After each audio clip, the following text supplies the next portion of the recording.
Hi, Jay. This is Felicia. I'm from Centralia, Missouri. I'm responding to the voicemail from Ken that was on February 17th. One of the things that struck me in listening to him and his complaints about being shamed by This Week in Blackness is that I find it very interesting that shame is something that shouldn't be labeled at white cis men.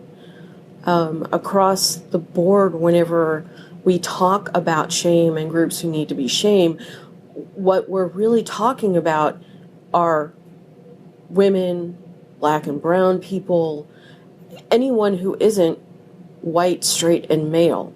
It's an assumption, and for some reason, we live in a society, I guess it's because of patriarchy, that upholds this idea that you shouldn't shame this one group. And I found it interesting because in my life, I've had a lot of privilege, but I've also experienced a lot of shame for wanting to do things that white straight men didn't think I should. I have a master's in English Lit. I teach as an adjunct at a local community college.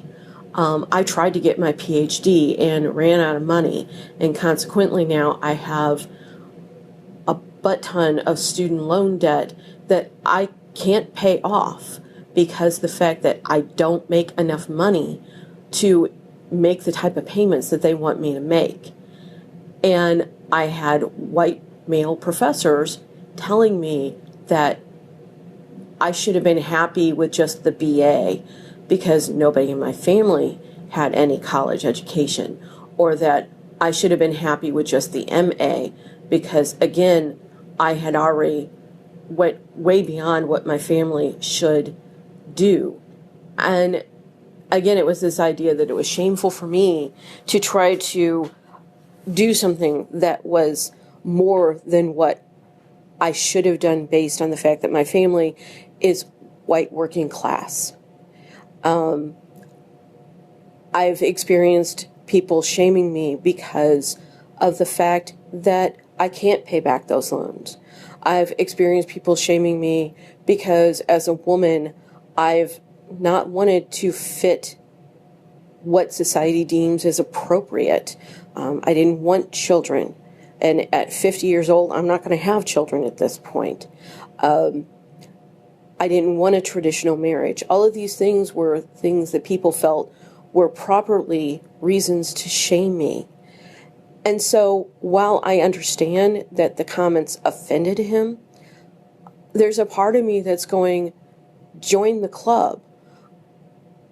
As somebody who, while I am white, I am a woman, I am bisexual, I consider myself a secular pagan, and I'm currently in a long-term relationship with a trans woman. I have to deal with shame on a daily basis that's labeled and attacked and thrown at me for stepping outside society's guidelines. Get used to it. I understand that you were angry, and I applaud the fact that you took the moment to step back and say, well, why would they say that? But for the longest time, not that this makes it right by any means, because I don't believe in shaming people. I don't think it achieves what everybody seems to think it does. I think it just makes the things worse. But we live in a society where what's good for the goose isn't good for the gander. And this is just one example. It's a privilege that white straight men evidently don't need to be shamed. And it's something that needs to be fixed because, as I said, I don't think shaming does anything. I also found it very interesting what you said in your discussion with your father, where he said that one of the problems, if I remember correctly, is that there are too many people trying to gain rights. And I found that very telling because the fact that when you technically talk about the idea of what are rights. We're talking about things that everybody is guaranteed. Everybody likes to go back to the phrase, the right to life, liberty, and the pursuit of happiness. But one of the things that shows is that rights are really talking about privileges. That we're not talking about something that everyone has the right to. We're talking about a privilege that are given to certain groups.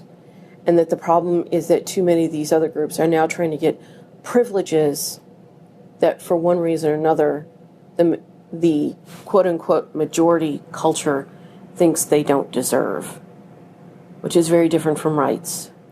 To me, I think the right for people to be married to the person they love is something that is a right. It's not based on whether or not it's between a man and a woman, or a woman and a woman, or a man and a man. It's based on the fact that everybody has the right to make that choice to live with the person that they love and have a family and have everything that they hope and dream for. I also think that it's a right for people to go into a bathroom that fits with their identity. And it's not a threat to somebody else's rights, that maybe how they perceive themselves isn't how the other person perceives themselves. It's a right to be able to get a job and to be fairly chosen for that job and not have to deal with somebody deciding that you don't deserve the job based on your color, your sex, your sexual orientation, or whatever reason that somebody would decide that they don't think that you should be hired. Anyway, I probably went way too long, but I really appreciate listening to everything that you do, Jay. Keep up the good work. Thanks.